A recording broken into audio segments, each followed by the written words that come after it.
Pelita bagi kakiku, terang bagi jalanku.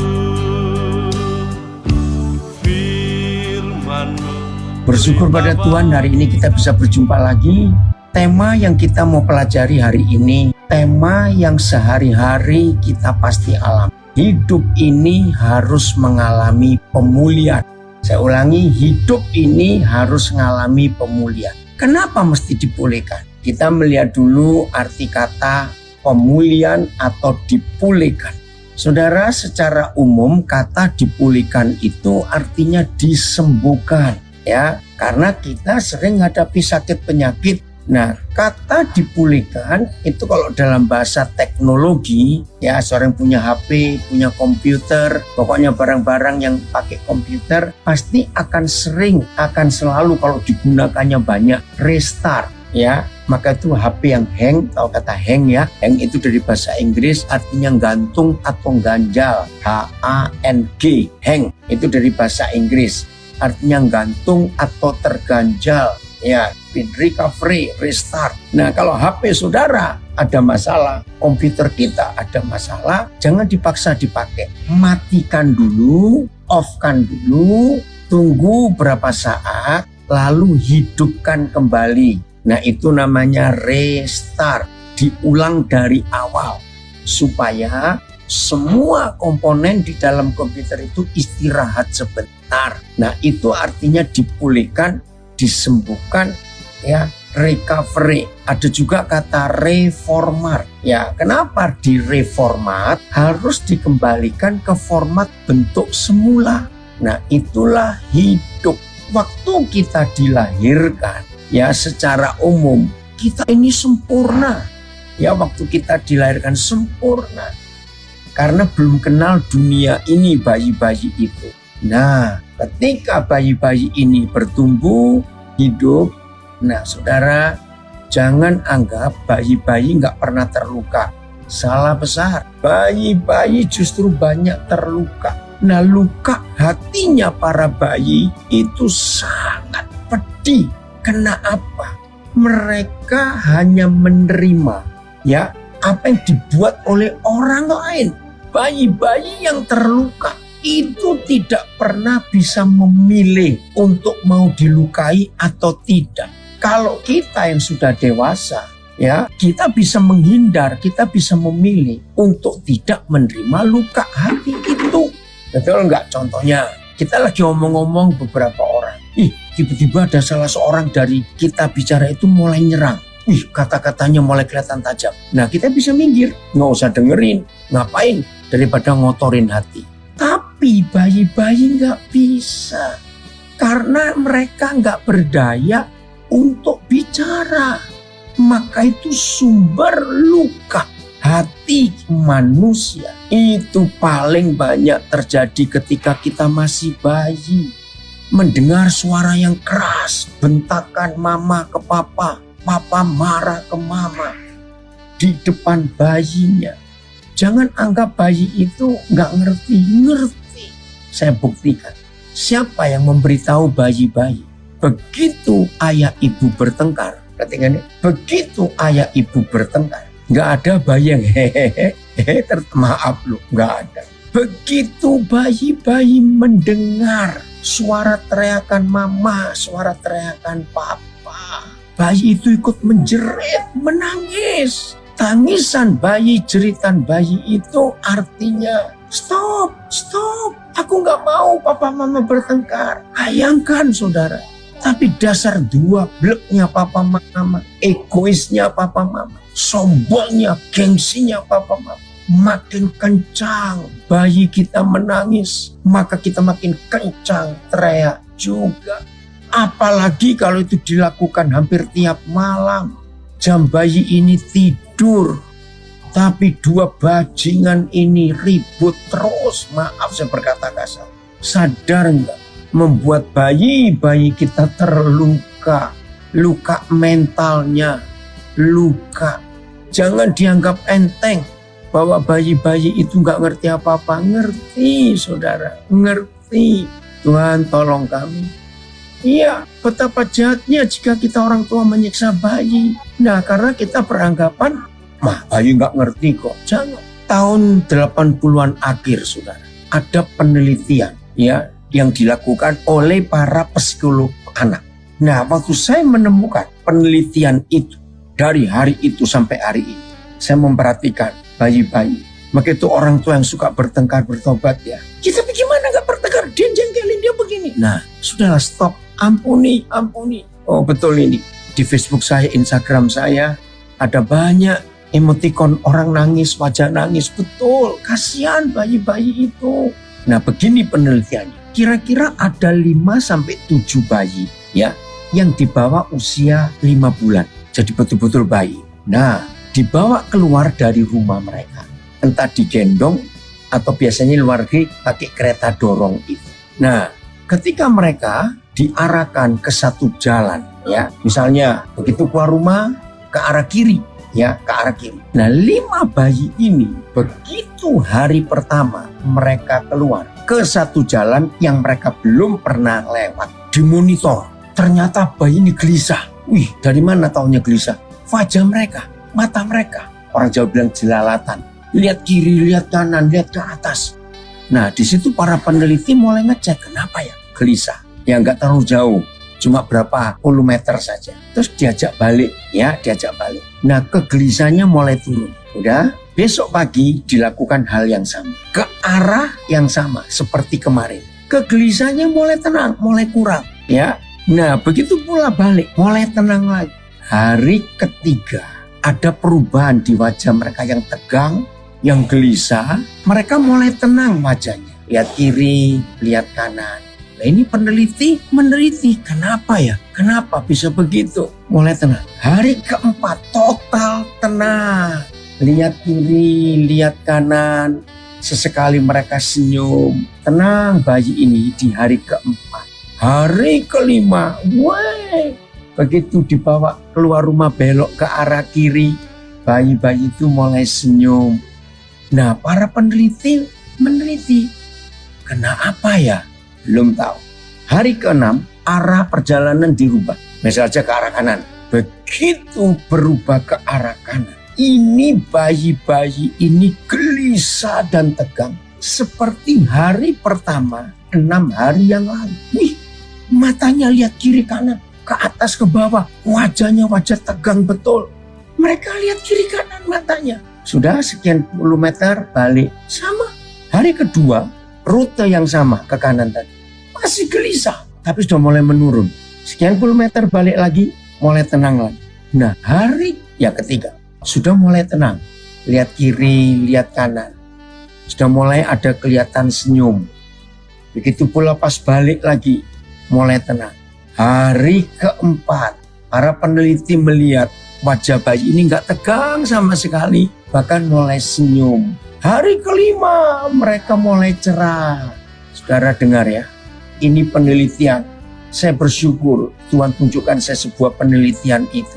Nah, sayangnya sampai hari ini saya ini lupa. Itu buku apa, siapa penelitiannya, di negara mana. Tapi saya tahu bahwa itu fakta, itulah kebenaran. Saudara, maka para peneliti menggodok semua hasil rekaman kejiwaan bayi-bayi ini. Saya percepat karena waktu. Dengar ya para mama yang mengandung, penting sekali. Maka itu anak-anak yang masih anak-anak terus kalian menikah karena free sex. Aduh, kasihan anak-anak kalian. Oh, Tuhan tolong kalian. Maka itu tolonglah papa mama, ayo kita menjaga anak-anak. Begini hasil penelitian. Ternyata bayi-bayi itu memperhatikan warna.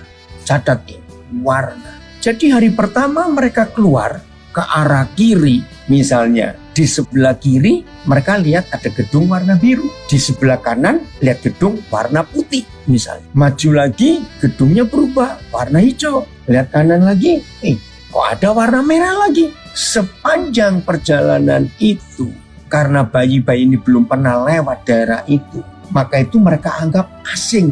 Aku di mana ya? Aku mau dibawa kemana ini? Ini tempat apa ini? Kan nggak tahu, dan mereka nggak bisa ngomong. Ini loh, kalau kita jahat, kejam, menyiksa bayi-bayi. Nah, waktu jalan balik, rekaman masih ada. Oh yang tadi warna ini sebelah situ, warna itu sebelah kanan, warna ini sebelah gini. Nah besok rekaman itu sudah tersimpan di memori para bayi itu. Begitu besok hari kedua diajak keluar, oh ya warna merah sebelah kiri, sebelah kanan ada warna putih, lalu warna biru. Nah bayi itu mulai mikir, oh aku ingat kemarin lewat sini. Begitu pula baliknya. Hari ketiga diajak keluar lagi ke rute yang ke arah yang sama. Mulai tenang. Oh aku sudah tahu. Aku sudah familiar, aku tahu. Nah belajar melihat bayi-bayi ini. Nah ketika hari keempat bayi-bayi sudah dibawa lagi rute yang sama. Kenapa enggak ada kegelisahan? Kenapa di wajah mereka ada kecerahan? Karena mereka sudah hafal. Oh sudah berapa hari ini aku lewat sini. Saudara, luar biasa. Maka itu setelah kurang lebih seminggu dibuat rute yang sama, maka mereka mulai senyum-senyum. Nggak asing lagi tempat ini. Kemarin-kemarin aku sudah lewat sini. Tapi begitu minggu depannya diubah arahnya, mereka panik lagi. Mana yang merah, mana yang putih, mana yang biru. Loh mana? Loh kenapa ini berubah lagi warnanya? Nah di situ bayi-bayi itu gelisah.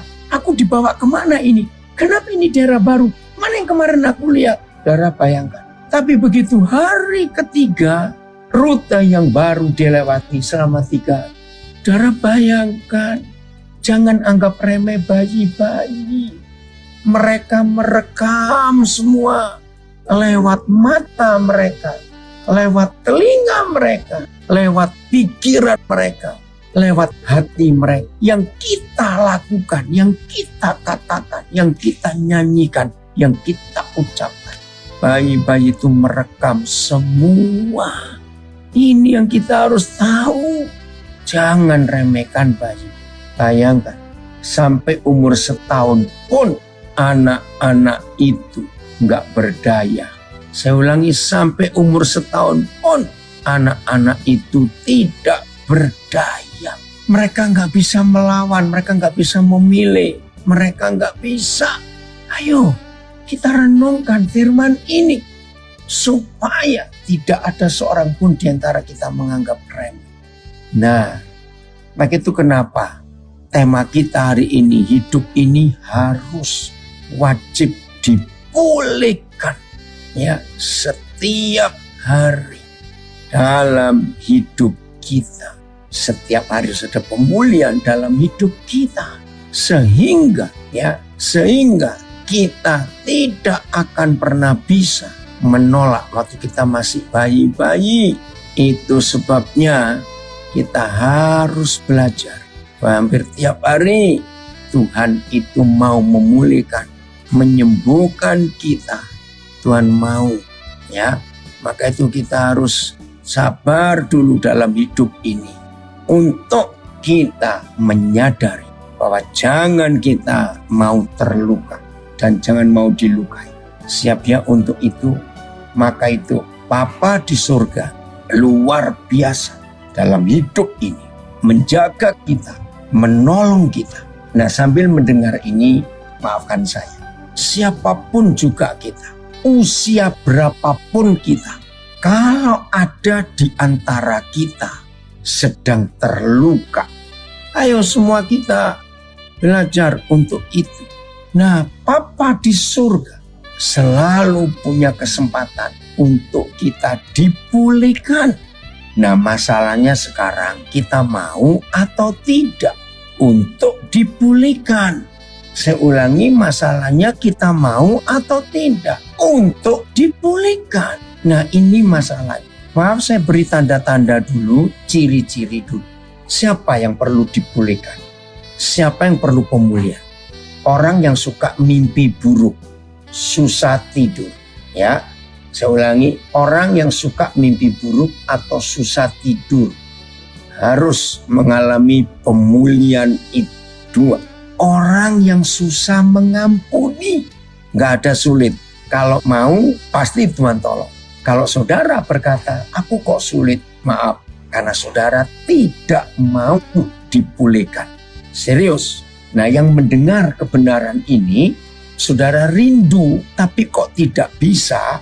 Jawabannya bukan sulit dan tidak bisa. Jawabannya karena saudara nggak mau. Masih mempertahankan sakit hati itu. Nah, dalam pengalaman saya, ternyata setan mengganggu orang-orang yang nggak mau dipulihkan. Maaf ya, saya harus ngomong langsung. Setan tidak mau melihat jiwa orang itu dipulihkan. Kenapa? Karena setan ingin tetap menyakiti orang itu. Nah, bentuk apa? Dengar baik-baik yang berkata, aku kok sulit ya dipulihkan. Aku kok sulit mengampuni. Dengar baik-baik. Saudara yang tidak mau dipulihkan, bukan tidak bisa, bukan sulit. Maaf, ujungnya adalah kalimat tunggu dia mati dulu. Itu loh kejahatan yang luar biasa. Tolong perhatikan. Kalau saudara nggak mau mengampuni, nggak mau dipulihkan oleh kasih Bapa, dan saudara menunggu orang itu mati dulu, itu kejahatan yang paling jahat. Orang itu sombong, mau balas dendam, nggak terima, lalu berkata kok enak, dia menyusahkan aku, kok enak. Maka itu pengajaran tertinggi dari Tuhan Yesus adalah mengampuni. Dan setan paling benci pengampunan. Karena setan itu pendendam. Catat ya. Yang pertama susah tidur, mimpi buruk. Yang kedua sulit mengampuni, dendamnya besar. Yang ketiga selalu terbawa ke masa lalu. Ya, selalu terbawa ingat yang dulu. Jadi kalau ada di antara kita, kalau bicara dulu ya, aduh seandainya pacarku nggak mati, seandainya pabriknya papaku nggak kebakar, seandainya nggak ada perampokan, nah orang itu harus dipulihkan. Nah inilah 3 hal besar.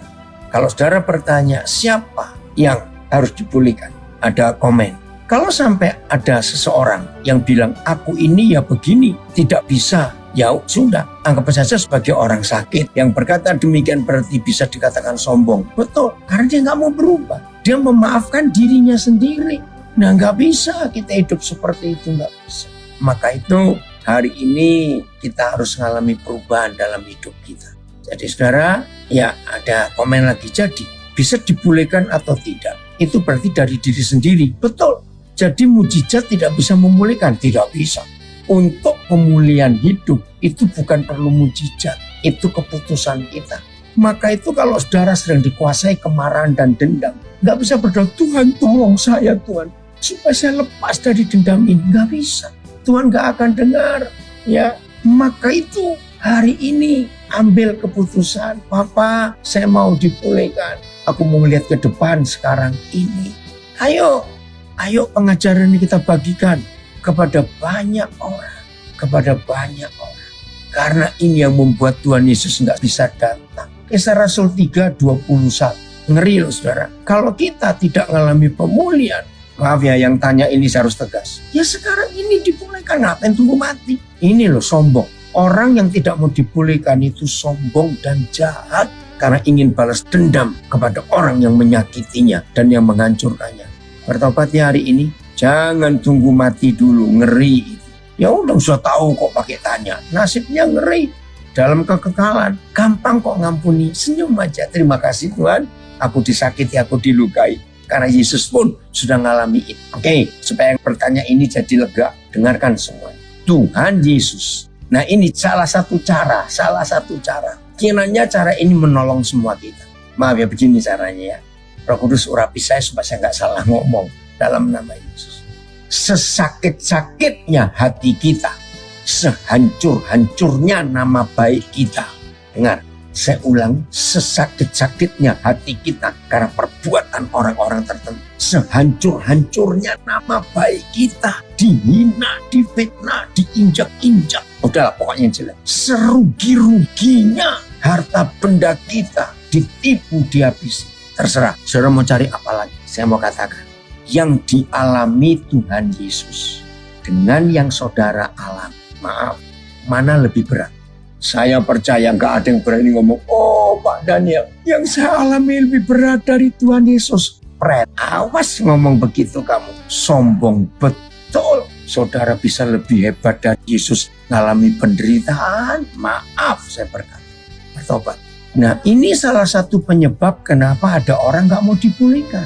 Karena dia merasa yang dialami lebih menyakitkan daripada yang dialami Tuhan Yesus. Iya betul. Pemulihan itu pilihan, mau atau tidak, bukan bisa atau tidak. Serius, jangan sombong lah saudara. Jadi ini salah satu cara untuk saudara bisa dipulihkan. Yang semenderita-menderitanya aku, sehancur-hancurnya aku, Yesus Tuhanku tetap lebih sadis yang dialami, lebih hancur. Nah, kalau saudara bisa mempercayai itu, jadilah pemenang. Dan pemulihan siap jadi milik saudara. Jangan ngelawan ya, dan jangan balas dendam. Jadi intinya orang yang gak mau dipulihkan, itu kalimatnya gini, tunggu ya Tuhan, aku balas dendam dulu. Setelah itu baru aku bertobat. Ngawur aja. Siapa tahu ketika balas dendam sedang berlangsung, saudara mati. Ngeri sekali. Iya, jangan keras hati, jangan mokong. Ini ada yang ngomong, jangan. Oke, Kisah Rasul 3:21. Nah ini salah satu penyebab kenapa Yesus gak datang-datang. Ya, maka itu saya katakan dari awal tadi, setiap hari saudara, kita ini bisa mengalami tersakiti, disakiti, menyakiti. Karena tiap hari. Ayo kita baca Kisah Rasul 3:21. Kristus itu harus tinggal di surga sampai waktu pemulihan segala sesuatu.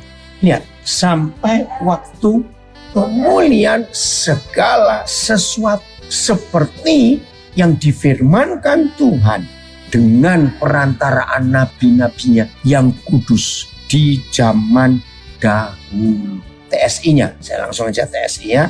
Ini sungguh-sungguh dahsyat, saudara. Hebat sekali Tuhan kita bisa seperti itu. Tetapi Yesus harus ya tinggal di surga sampai tiba waktu pemulihan. Dari berapa hal? Dari segala sesuatu. Saudara bayangkan, ini yang harus kita hadapi, yang kita harus alami dalam kehidupan ini. Sehingga kasih Tuhan itu bisa nyata dalam hidup kita. Keren ya kalau saudara mau mempercayai itu. Nah, karena itu tidak ada hal lain. Ya saya ulangi, karena itu tidak ada hal lain yang menghalangi pemulihan kalau saudara dan saya mau dipulihkan. Oke, sekarang kita bahas dulu ayat. Saudara perhatikan kata harus. Kata harus. Mengapa setan tidak pernah menghalangi orang beribadah? Catat ya, kenapa setan nggak menghalangi orang beribadah? Lihat selama pandemi 2020-2021, habis-habisan itu. Ibadah nggak bisa ya. Semua agama nggak cuma kita. Tapi orang tetap beribadah via online. Doa puasa bisa dilakukan. Kelompok-kelompok baca Alkitab, ada. Sekolah-sekolah teologi, ada. Setan nggak ngalang. Doa pagi, doa malam, pelayanan sana, pelayanan sini, setan nggak ngalang. Tapi tolong perhatikan Kisah Rasul 3:21. Satu yang setan halangi, pemulihan segala sesuatu. Kenapa? Pemulihan segala sesuatu itu harus terjadi. Karena kalau pemulihan segala sesuatu tidak terjadi, ini loh yang ngeri kata harus. Kristus itu harus tinggal di surga. Tolong, yang sampai hari ini masih ada yang bertanya, kenapa Tuhan sendiri nggak tahu kapan dia datang? Kenapa? Dengar, karena dia sendiri nggak tahu kapan datangnya. Loh kenapa? Kan dia Tuhan. Masa dia nggak tahu? Ya karena ayat ini. Tuhan Yesus itu datang. Bukan ditentukan oleh tanggal berapa, bulan berapa, tahun apa. Tidak. Menurut Kisah Rasul 3:21. Yesus itu datang hanya karena satu hal. Menurut ayat ini saja ya. Ada berapa yang lain? Kita nggak sempat. Saya ulangi. Yesus itu datang ke bumi. Balik lagi seperti janjinya. Waktu dia pertama kali naik. Dia itu datang kembali seperti janjinya. Kalau gereja sudah selesai melaksanakan pemulihan segala sesuatu, maka itu saya baca lagi. Kristus itu harus tinggal di surga sampai waktu pemulihan segala sesuatu. Ngerti enggak? Maka itu kenapa pemulihan itu paling dibenci oleh iblis. Sebab iblis tahu kalau nggak ada pemulihan, Tuhan Yesus nggak datang. Lalu apa jadinya kalau dia nggak balik, nggak datang? Ngeri, saudara. Hasilnya setan makin merajalela. Kita lihat 2 Tesalonika 2 ayat 9. Ini loh, maka itu kalau pemulihan tidak dikerjakan, Yesus nggak datang-datang. Kalau Tuhan Yesus nggak datang-datang, setannya makin merajalela. Ngeri sekali. Oke, 8 dulu ya. Pada waktu itulah si pendurhaka baru akan menyatakan diri. Tetapi Tuhan Yesus akan membunuhnya dengan nafas mulut. Dan ini yang dahsyat. Dan akan memusnahkannya kalau ia datang kembali. Ngerti saudara? TSI-nya, coba TSI-nya. Ayat 9. TSI. Lihat ini. Baru pada saat itulah raja itu akan bekerja dengan nyata. Ya. Sesudah itu Yahweh akan menghancurkan dia pada saat turun dari surga dengan penuh kemuliaan dan segera membinasakan dia dengan perkataannya saja. Nah, segera turun itu. Saudara perhatikan, memakai 2 kata kerja, membunuh dan membinasakan. Kembali ke terjemahan baru, membunuh dan membinasakan. Membinasakan, melenyapkan. Ini ngeri sekali. Ya. Memusnahkan. Nah, saudara, mana yang lebih total? Jelas memusnahkannya. Jadi, kalau Tuhan Yesus tidak datang-datang, maka si pendurhaka itu, setan itu tidak akan bisa dimusnahkan dari muka bumi. Nah, apa pekerjaan si pendurhaka? Ayat 9. Ini pekerjaannya ngeri sekali. Ayat 9. Kedatangan si pendurhaka itu, lihat, adalah pekerjaan iblis. Dan akan disertai rupa-rupa perbuatan ajaib, tanda-tanda dan mujizat-mujizat palsu sudah terjadi. Nah, sekarang saudara sadar ya, bahwa kalau Yesus nggak datang-datang, setan itu makin kurang ajar, saudara. Kalau Yesus nggak datang-datang, si pendurhaka itu makin merajalela. Kalau Yesus nggak datang-datang, aduh, dunia digegerkan oleh satu negara bagian di Amerika melegalkan hukum pernikahan kakak adik kandung. Gila nggak dunia ini? Ya ampun. Salah satu negara bagian Amerika itu melegalkan, mengesahkan kakak adik kandung boleh menikah kalau saling mencintai. Lalu alasannya pakai Alkitab lagi. Loh, kan anak-anaknya Adam dan Hawa juga saling menikah kakak adik kandung. Kurang ajar. Belum lagi kejahatan-kejahatan lain yang sedang merajalela ini. Maka itu kedatangan Tuhan Yesus tidak ditentukan oleh siapa-siapa, tapi oleh saudara dan saya. Mau dipulihkan atau tidak. 2. Setelah kita mengalami pemulihan, kita mau memulihkan orang lain atau tidak. Saudara, maaf saya cerita untuk kemuliaannya. Maka itu sampai hari ini saya tuh nggak sibuk dengan beli alat musik, sibuk bangun gedung gereja, sibuk beli sound system. Maaf, walaupun itu perlu, tapi jangan itu dijadikan yang pertama. Mengapa selama saudara kenal saya ini, bagian kenal saya sudah bertahun-tahun, sibuk saya itu cuma ngurus orang supaya dipulihkan. Ya karena saya tahu firman ini. Maaf saya berkata, kalau semua orang sudah dipulihkan, penjara kosong, penjara akan diubah jadi hotel. Gedung-gedung pengadilan tutup, akan diubah jadi mall. Serius, karena manusia belum dipulihkan, maka itu polisi capek ngejari penjahat, nangkepin penjahat. Narkoba laku keras, perjudian, kemabukan, free sex, dan sejenisnya. Saudara, luar biasa ngerinya, kurang ajarnya si setan itu. Saya ulangi ya, kalau Tuhan Yesus nggak datang-datang, setan makin kurang ajar dan merajalela, membunuh, merusak orang seenaknya. Ayo saudara, kita melihat fakta ini. Maka itu, maaf anak-anak saya warga binaan, dimanapun kalian berada nak, hari ini Papa mewakili orang tua kalian. Papa minta maaf. Papa tahu Salah satu penyebab kalian ada di penjara sekarang, maafkan. Salah satu penyebab kenapa kalian ada di tempat yang gak kalian sukai itu. Salah satu karena kelakuan kami, papa mamamu waktu kalian masih kecil, masih remaja.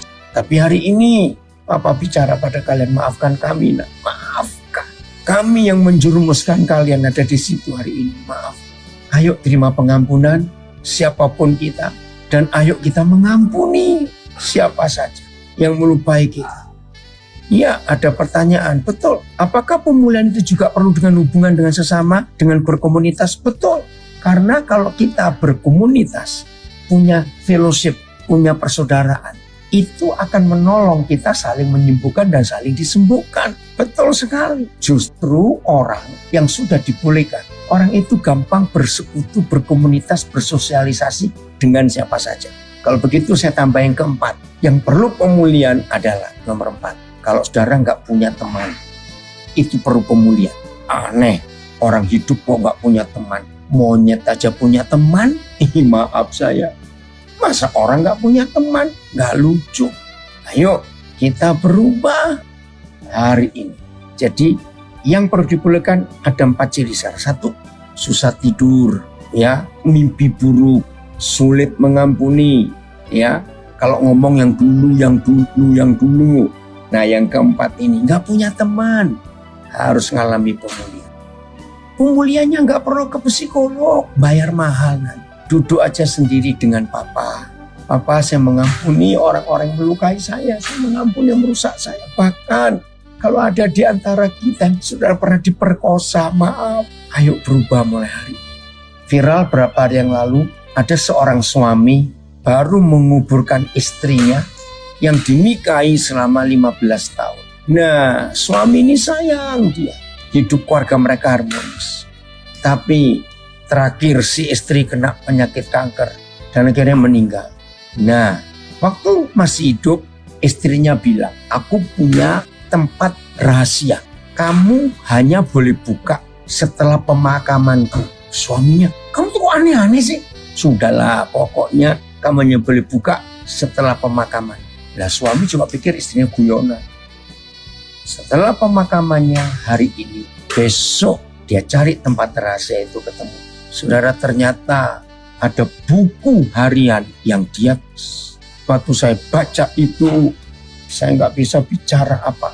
Ternyata 14 Mei 98 dia diperkosa oleh 5 pria waktu kerusuhan Mei Jakarta.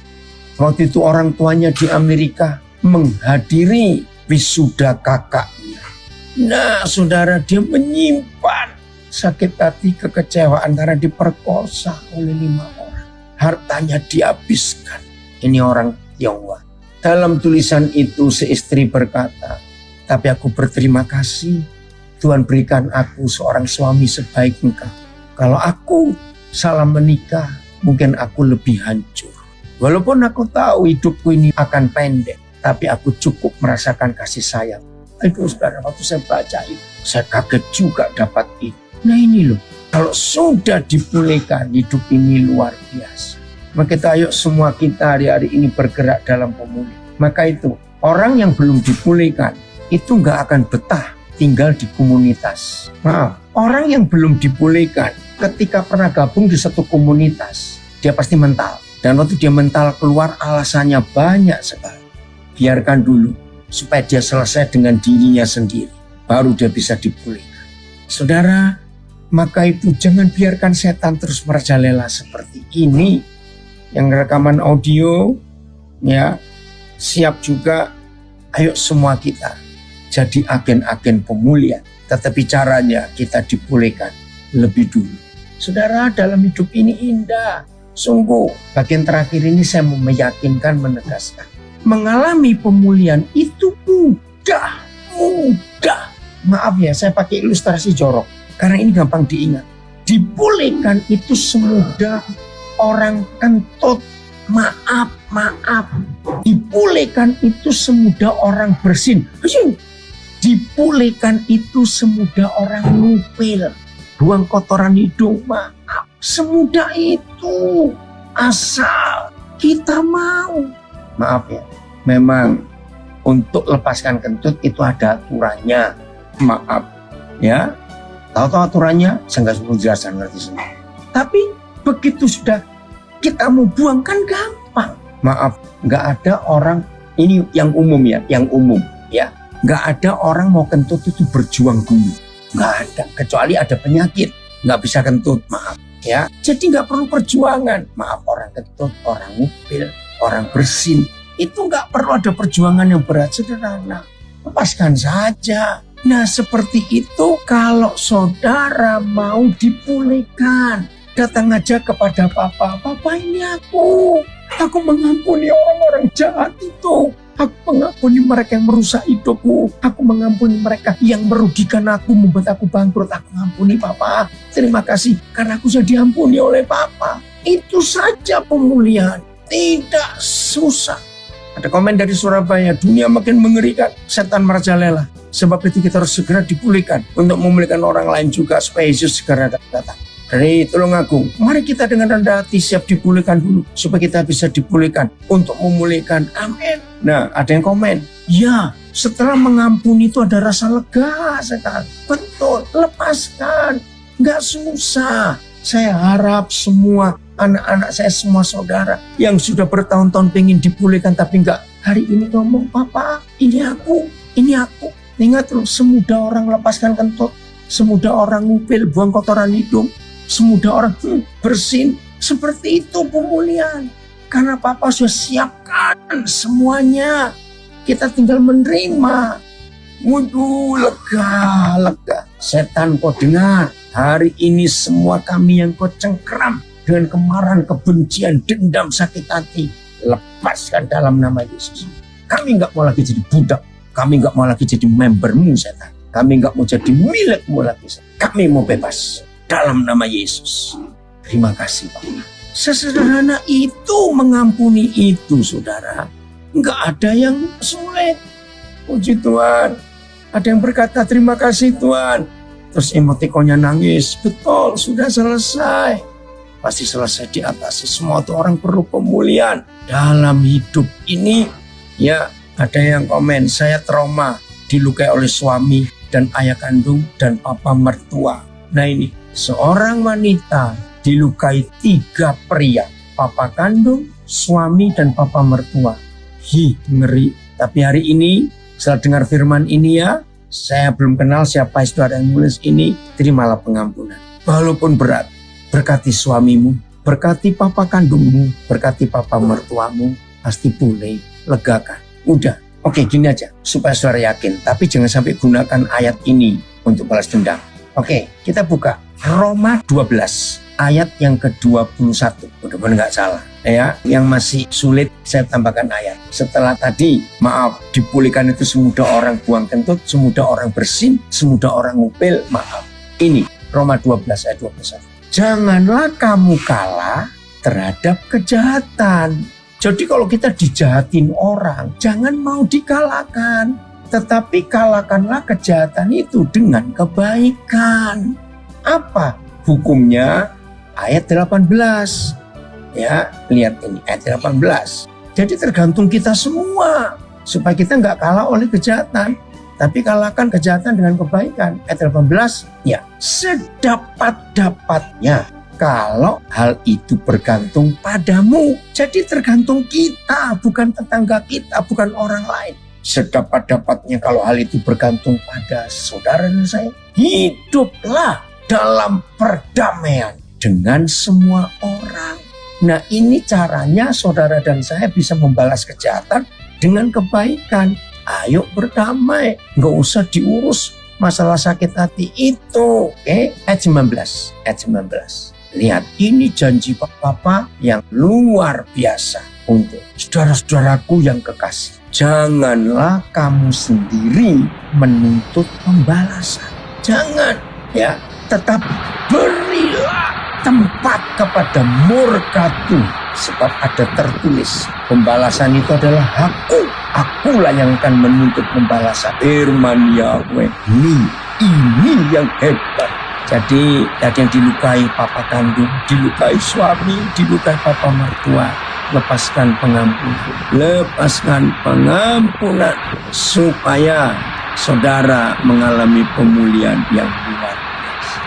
Biarkan Papa yang urus itu. Tapi saya pesan, jangan minta gini, Papa kalau boleh, waktu Papa balaskan dendam saya ke orang itu, izinkan saya lihat. Awas ngomong begitu ya, awas. Jangan, biarkan urusan Papa. Ya, janji ya. Kalau saudara sudah percaya Roma 12 ayat 19, jangan minta Papa untuk menunjukkan bagaimana cara dia balas. Enggak, biarkan urusan Tuhan.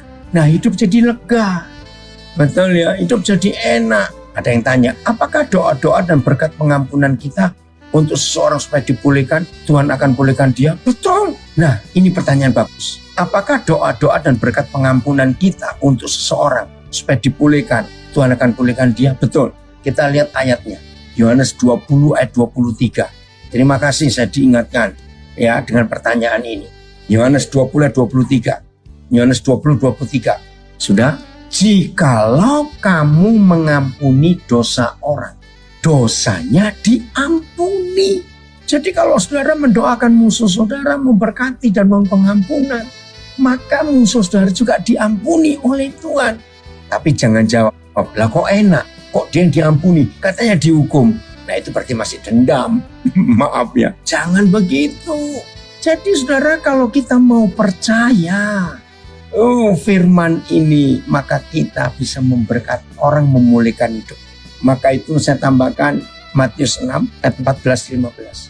Jikalau kita mengampuni kesalahan orang, maka Bapamu yang di surga akan mengampuni kamu juga. Tapi jikalau kamu tidak mengampuni saudara yang bersalah pada kamu, maka kamu pun gak diampuni. Ngeri sekali. Mari masih kembali ke Yohanes 20-23. Lihat ini ujungnya saudara. Ujungnya mengerikan sekali. Yohanes 20-23. Kita lihat ujungnya. Dan jikalau kamu menyatakan dosa orang tetap ada, dosanya tetap ada. Ngeri. Maka itu kalau saudara tidak mengampuni, orang itu pun gak diampuni. Dan saudara juga pasti gak ikut diampuni. Jadi nyambung-nyambung terus. Ya, kiranya firman ini menolong kita semua. Maka itu saya katakan lagi, setan gak melarang orang ibadah, doa puasa, doa pagi, ikut pelajaran Alkitab, ikut kelompok baca Alkitab. Setan gak pernah pusing, sekolah teologi tetap ada. Ya, tapi yang setan tidak suka adalah kalau saudara tidak mau dipulihkan. Karena kalau kita tidak mau dipulihkan, berarti kita tidak bisa memulihkan orang lain. Nah, kalau orang lain nggak bisa kita pulihkan, Yesus nggak datang. Ngeri sekali dari Lampung. Tuhan sudah menetapkan hukum tabur tuai. Taburlah terus yang Tuhan inginkan. Semua akan kembali kepada kita. Betul. Indah ya, firman Tuhan ini. Wah, kalau semua kita dipulihkan hari ini, anak-anak saya, anak-anak yang di semua warga binaan, ayo pulih. Kalian dipulihkan, semua kita dipulihkan. Gampang, itu seperti maaf buang kentut, seperti bersin, seperti maaf mupil. Gak susah, asal mau saja. Maka Papa akan bekerja luar biasa dalam hidup kita. Tuhan Yesus memberkati kita semua. Maka kalau semua kita dipulihkan, kita jadikan pemulihan, maka surga turun ke bumi, dan bumi jadi seperti surga. Gak ada penjara lagi, gak ada pengadilan lagi, semuanya selesai. Tuhan Yesus memberkati kita semua. Nikmati pemulihan yang luar biasa dan gratis dari Papa di surga. Jangan lupa, gratis. Tuhan Yesus memberkati kita semua, dan jadilah orang-orang yang dipakai oleh Tuhan. Amin. Firman-Mu pelita bagi kakiku, terang